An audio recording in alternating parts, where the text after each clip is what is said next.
Good morning to you all. So in our last class, we discussed regarding the chapter which is a hanging by George Orwell. So today we had to focus on the final part of this chapter. So from page number 95 onwards, we had to focus on. So in our last class, we discussed regarding the hanging process of this prisoner. And after this hanging, the superintendent reached out with his stick and poked the bare body. It oscillated slightly. "He's all right," said the superintendent. He backed out from under the gallows and blew out a deep breath. The moody look had gone out his face quite suddenly. He glanced at his wristwatch. 8 minutes past 8. "Well, that's all for this morning. Thank God." So here we had focus on the superintendent, the character of the superintendent. So after this hanging process, the superintendent reached out with his stick and poked the bare body. It oscillated slightly. So this means that after this hanging process, the superintendent just checked the body of this prisoner, and it oscillated slightly. "He's all right," said the superintendent. So ഇപ്രകാരം കാണുമ്പോഴാണ് ഇവിടെ superintendent പറയുന്നത് "he's all right." Then he backed out from the under the gallows and blew out a deep breath. So this deep breath means a kind of relaxation. He blew out a deep breath. The moody look had gone out of his face quite suddenly. So the moody look means a kind of setting of this story in which the story is in a dark setting. അതായത് ഒരു ജയിലിലാണ് ഈ സംഭവം നടക്കുന്നത്, ഈ കഥ നടക്കുന്നത്. ഒരു പ്രിസണറിനെ തൂക്കിലേറ്റുന്ന അവസ്ഥയാണ് ഈ കഥയിൽ നമുക്ക് പ്രധാനമായിട്ടും ഫോക്കസ് ചെയ്യാനുള്ളത്. So basically this is a kind of dark setting of this story. So because of this, the moody look had gone out of his face quite suddenly. Then he glanced at his wristwatch. 8 minutes past 8. So here the time is very important. So the timing is very important in the jail, in which there will be a specific time for this hanging process. So basically after this hanging process, the superintendent glanced at his wristwatch and 8 minutes past 8, he said. Then, "Well, that's all for this morning, thank God." So this signifies that a kind of activity is done. So basically the activity is the hanging process. Then after that, the page number 96, the paragraph number 13, the warders unfixed the bayonets and marched away. The dog, sobered and conscious of having misbehaved itself, slipped after them. We walked out of the gallows yard, past the condemned cells with their waiting prisoners, into the big central yard of the prison. The convicts, under the command of the warders armed with lathis, were already receiving their breakfast. They squatted in long rows, each man holding a tin pannikin, while two warders with buckets marched round ladling out rice. It seemed quite a homely, jolly scene after the hanging. An enormous relief had come upon us now that the job was done. One felt an impulse to sing, to break into a run, to snigger. All at once, everyone began chattering gaily. So in this paragraph, we have the description regarding after this hanging process. So basically regarding the breakfast in the prison. So we had focused on some important points in this paragraph, in which the convicts under the command of the warders armed with lathis were already receiving their breakfast. So here the convicts were receiving this breakfast first, and after that they squatted in long rows, each man holding a tin pannikin. A tin pannikin means a kind of cup or a vessel, while two warders with buckets marched round ladling out rice. It seemed quite a homely, jolly scene after this hanging. So after this hanging process, there is a kind of jolly scene. So the jolly scene means the kind of breakfast. So ഒരു രാവിലെയാണ് ഈ ഒരു ഹാങ്ങിങ് process ഇവിടെ നടക്കുന്നത്. അത് കഴിഞ്ഞിട്ട് അവരെല്ലാവരും ബ്രേക്ക്ഫാസ്റ്റിന് വേണ്ടി പോവുകയാണ്. So basically this is regarded as a kind of jolly scene after this ഹാങ്ങിങ്. An enormous relief had come upon us now that the job was done. So ഒരു ആശ്വാസം, ഒരു റിലീഫ് അവർക്ക് വരികയാണ് ആഫ്റ്റർ ദിസ് ഹാങ്ങിങ് പ്രോസസ്. സോ ആഫ്റ്റർ ദിസ് ഹാങ്ങിങ് process there is a kind of relief. So this means that their job was done. So അവരുടെ ഒരു പ്രവൃത്തി, അവരുടെ ഒരു ആക്ടിവിറ്റി ഇവിടെ തീർന്നു എന്ന രീതിയിലാണ് അവർ ഒരു ഫ്രീ ആയിട്ട്, കുറച്ച് റിലീഫായിട്ടാണ് അവർ ഈ ബ്രേക്ക്ഫാസ്റ്റ് കഴിക്കുന്നത്. After that one felt an impulse to sing, to break into a run, to snigger. All at once, everyone began chattering gaily. So after their breakfast, all at once, everyone began chattering gaily. So this means that after their breakfast, they started their casual talk. The Eurasian boy walking beside me nodded towards the way we had come with a knowing smile. "Do you know, sir, our friend," he meant the dead man, when he heard his appeal had been dismissed, he pissed on the floor of his cell. From fright, "Kindly take one of my cigarettes, sir." Do you not admire my new silver case, sir? From the Botswana, 2 rupees 8 annas. Classy European style. Several people laugh, at what nobody seemed certain. So here we have the character of this Eurasian boy, in which he talk in a very casual manner, in a very silly manner. അതായത് വളരെ നിസ്സാരമായ രീതിയിലൂടെ സംസാരിക്കുകയാണ് ഈ Eurasian boy. So after that, several people laugh at what nobody seemed certain. So after this incident, several people laugh at what nobody seemed certain. Then in the next paragraph, Francis was walking by the superintendent, talking garrulously. Well, sir, all has passed off with the utmost satisfactoriness. So here the term garrulously means talk excessively, വളരെ കൂടുതലായിട്ട് സംസാരിക്കുന്ന ഒരു അവസ്ഥ. So basically, well, sir, all has passed off with the utmost satisfactoriness. It was all finished. Flick. So flick here means a kind of sudden movement. So after this hanging process, it was all finished. Flick. Like that. It is not always so. Oh no, I have known cases where the doctor was obliged to go with beneath the gallows and pull the prisoner's leg to ensure decease, most disagreeable. So here the flick means a quick movement, a sudden movement. So after this hanging process, Francis, who is this head jailer, so Francis along with the superintendent, they just talk casually regarding this hanging process. So he says that it was all finished, flick, like that. It is not always so. Oh no, I have known cases where the doctor was obliged to go beneath the gallows and pull the prisoner's leg to ensure the disease most disagreeable. Wriggling about, that's bad, said the superintendent. So the wriggling means a kind of movement, moving like a worm. Then, sir, it is worse when they become refractory. One man, I recall, clung to the bars of his cage when we went to take him out. You will scarcely credit, sir, that it took 6 warders to dislodge him. 3 pulling at each leg. We reasoned with him. My dear fellow, we said, think of all the pain and trouble you are causing to us. But no, he would not listen. He was very troublesome. So this is regarding the experience of a head jailer in which once a prisoner who disobeyed in the jail. And also he says that he was very troublesome. Then I found that I was laughing quite loudly. Everyone was laughing. Even the superintendent grinned in a tolerant way. You would better all come out and have a drink, he said quite gently. I have got a bottle of whiskey in the car. We will do with it. We went through the big double gates of the prison into the road. Pulling at his legs, exclaimed a Burmese magistrate suddenly, and burst into a loud chuckling. We all began laughing again. At that moment, Francis' anecdote seemed extraordinarily funny. We all had a drink together, native and European alike, quite amicably. So amicably means in a friendly way, and also regarding the term anecdote means like a story. So the Francis anecdote means Francis' story seemed extraordinarily funny. Then finally, the dead man was 100 yards away. So this is the final note of this story. So regarding this story is a kind of incident taking place in the prison, basically the hanging process. So after reading this story, it is clear that the author explained each and every kind of this activity that happened during the hanging process of this prisoner. So basically this is a kind of incident taking place in the prison, but the author explained in a very detailed manner. So that's regarding this story. Now we have to analyze this chapter. So in this story, the author is trying to show us his experience of imperialism between the British and Burma. So the narrator of this story is George Orwell himself. So basically, he is trying to show us his experience of imperialism between the British and Burma.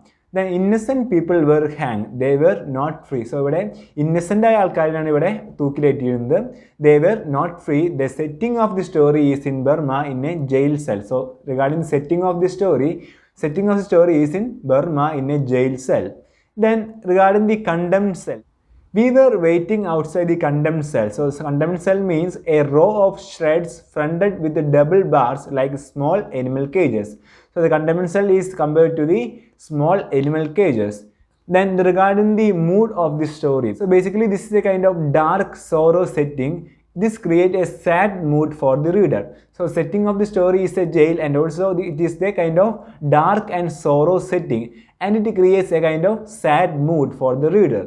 Then setting for the hanging site was a small yard with a overgrown with tall weeds. It was a brick erection like the 3 sides of a shed. with planking on top and above that two beams and a crossbar with a rope dangling. So this is the description regarding the setting of this gallows. So regarding the gallows, it was a brick erection like three sides of a shed with the planking on top and above the two beams with a crossbar and a rope dangling. So here we have the image of this gallows. തൂക്കുമരത്തിൻ്റെ ഒരു image ആണ് ഇവിടെ നമുക്ക് ഇവിടെ പ്രത്യേകിച്ച് നോക്കാനുള്ളത്. Then regarding the prisoner, he was an innocent man. So the innocent men were hung in this jail, and the concluding part of the story, we all had a drink together, native and European alike, quite amicably, in which the dead man was 100 yards away. So this setting shows us how cruel the people were. They showed no remorse for the hostages. So our cruelty. So here we have to focus on the concept of this power imposed over the prisoners. So ഒരു dominant സൊസൈറ്റിയിലെ അല്ലെങ്കിൽ ഒരു dominant ആയിട്ടുള്ള ആൾക്കാരെ ഒരു subordinate ആൾക്കാരുടെ മേലെ കൊടുക്കുന്ന ഒരു പവർ അതുവരെ നമുക്ക് പ്രത്യേകിച്ച് കാണാൻ സാധിക്കും. So basically this is a kind of hegemony in the prison. So the dead man was 100 yards away. The setting shows that how cruel the people were. They showed no remorse for the hostages. And regarding the prisoner, he was a weak and he never backed down. Mentally he was strong. He stood quite unresisting, yielding his arms limply to the ropes as though he hardly noticed what was happening. The prisoner walked with confidence. So വളരെ confident ആയിട്ട് വളരെ അൺറെസിസ്റ്റിംഗ് എന്ന രീതിയിൽ ഒരിക്കലും trouble ഉണ്ടാക്കാത്ത രീതിയിൽ വളരെ സൗമ്യമായ രീതിയിലാണ് ഈ ഒരു prisoner ഇവരോട് behave ചെയ്തിട്ടുണ്ടായത്. And also this character of this prisoner was proven to be faithful to his God and his people, and he died with a free soul. On the other hand, we have characters not so good. So ഒരു prisoner എന്ന് പറയുന്നത് അവസാന സമയത്ത് പ്രാർത്ഥിക്കുന്ന ഒരു അവസ്ഥ നമുക്ക് കാണാൻ സാധിക്കുന്നുണ്ട്. So basically this means that this character was proven to be faithful to his God and his people. Then regarding the superintendent, he was a cruel man. He gave the prisoner a slow death in which letting him constantly call out the name of the god instead of letting him hang instantly. And regarding the Francis, who is the head jailer, he was also a kind of cruel character in which he was a fat Dravidian.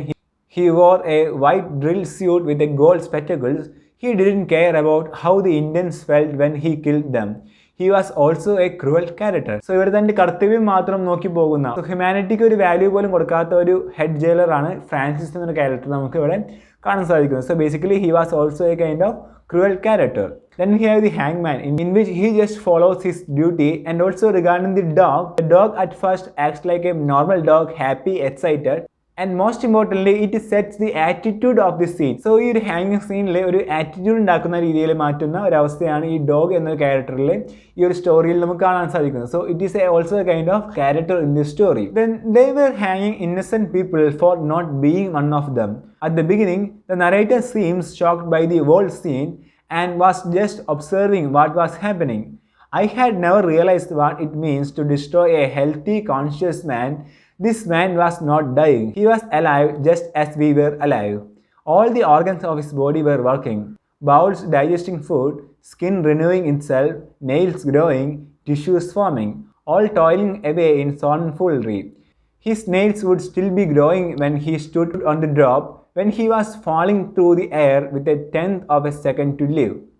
So these are some important factors regarding this story. Then regarding this story, the theme of the story, the major theme is the capital punishments. And also this story has many other themes. The cultural conflict plays a big part in this story. Then the Indian people are innocent and not accepted into the European society and are being executed because of the imperialism. So ഇവിടെ നമുക്കൊരു cultural conflict കൂടി ഈ ഒരു കഥയിൽ നമുക്ക് കാണാൻ സാധിക്കുന്നുണ്ട്. So capital punishment ആണ് ഇതിൻ്റെ മേജർ തീമെങ്കിലും കൾച്ചറൽ കോൺഫ്ലിക്റ്റ് എന്ന സബ് തീം കൂടി നമുക്ക് നോക്കാനുണ്ട്. So basically this means that the Indian people are innocent and not accepted into the European society and are being executed because of the imperialism. So because of this imperialism, many of the Indians were executed. So regarding this story, the major theme is the capital punishment and the sub theme is the cultural conflict. Then the British wanted control. And also another important factor regarding this story is that the British, they wanted the control. So എപ്പോഴും അധികാരത്തിന് വേണ്ടി അല്ലെങ്കിൽ power utilise ചെയ്യാൻ വേണ്ടി എപ്പോഴും control കിട്ടാൻ വേണ്ടിയിട്ട് എപ്പോഴും അതിൻ്റെ ഒരു അധികാരം കിട്ടാൻ വേണ്ടിയിട്ട് എപ്പോഴും അവരുടെ ഒരു പവർ യൂസ് ചെയ്യാൻ വേണ്ടിയിട്ട് അല്ലെങ്കിൽ അത് ഇമ്പോസ് ചെയ്യാൻ വേണ്ടിയിട്ടാണ് ഈ ബ്രിട്ടീഷ് ഇമ്പീരിയൽസ് എന്ന കോൺസെപ്റ്റിലൂടെ ഇവിടെ കുറേ പേരെ എക്സിക്യൂട്ട് ചെയ്യുന്നത്. So basically this is also A kind of theme of this story in which the British wanted the control. So that's regarding some important factors regarding this story. Finally, we have to focus on some literary devices which is used in this story. So the first one is regarding the similes. So the example for the simile is that first one is a sickly light like yellow tinfoil. Second one is that gone grey like bad coffee. So these are two examples for the similes. The first one is that a sickly light like yellow tinfoil. Second one is gone grey like bad coffee. Then regarding the imagery which is used in this story, the first one is that 8 o'clock struck and a bugle call, desolately thin in the wet air, floated from the distant barracks. Then it was like a man handling a fish which is still alive and may jump back into the water. So here we have two examples for the imagery. Then regarding the symbols in this story, the first one is regarding the dog. So the dog symbolizes approaching death and the condition of prisoners under the British rule. So here we have a very meaningful use of the symbol in this story, in which with the dog it symbolizes the approaching the death and also the condition of the prisoners under the British rule. And the second one is the prison and the gallows. So the prison symbolizes the oppression of the Burmese population at the hands of the British people and also their denial of freedom. Then the gallows symbolizes the grip of the British on the nation and the punishing life after the British rule. Then regarding the paddle, it symbolizes the calm before the storm, which means that life before death and mental peace that comes from the detachment. So these are some important topics that we had to focus on under this chapter. Now let's focus on this chapter in a very brief manner. So the story, which is A Hanging, is based on the author's first-hand experience as an imperialist police officer in Burma, and his detailed and clear portrayal of an entire hanging episode is the central feature of this Orwell's work. And Orwell treats the entire scene with brutal honesty and directness that evokes in reader's mind a strong feeling against the capital punishment. So regarding the story, the major theme is the capital punishment. Then A Hanging is a story about the execution of a prisoner by hanging. Then the author, which his name is Eric Arthur Blair, better known by his pen name, which is George Orwell, was an English author, and his work is marked by a profound consciousness of social injustice, an intense opposition to the totalitarianism, and a passion for clarity in language. In this story, Orwell was encouraged by as an imperial police in Burma. Then Orwell uses a variety of literary elements to convey the wrongdoings of this capital punishment. So basically, this is a story about the execution of a prisoner by hanging, and also his work is marked by a profound consciousness of social injustice and also an intense opposition to the totalitarianism and a passion for clarity in language. So വളരെ minute ആയിട്ടുള്ള കാര്യങ്ങൾ പോലും വളരെ detailed ആയിട്ട് കൊടുക്കുന്ന ഒരു കഥയായിട്ടാണ് നമുക്ക് ഈ ഒരു സ്റ്റോറി നമുക്ക് അനലൈസ് ചെയ്യുമ്പോൾ കാണാൻ സാധിക്കുന്നത്. So and in this story, Orwell was encouraged by as an imperial police in Burma. Then Orwell uses a variety of literary elements to convey the wrongdoings of this capital punishment. So the capital punishment is the central theme in this story. Then he creates a dark and gloomy but sometimes a murky atmosphere and builds up irony about the jailer's attitude toward the prisoner's death to point out that everyone is involved into the hanging process, revealing how capital punishment is wrong and uncalled for. And some of the main characters would be Orwell, the protagonist, and also which would be probably also include the prisoner. The main characters are, the first one is the George Orwell, who is the protagonist, and second one is the prisoner. Then antagonist would be the warder, and he is the enemy in this short story. So here we have the antagonist, who is the warder. Then the narrator's point of view show that the capital punishment is not only the prisoner's burden but everyone's burden. Then the story is written in the first person point of view. So this is very important regarding the story in which the point of view of the story. So this is written in the first person point of view since I is the main character of the essay. So I is used as the main character of the essay. So basically I signifies the George Orwell, who is the protagonist of this story. So these are some important details regarding the story that we have to keep in mind.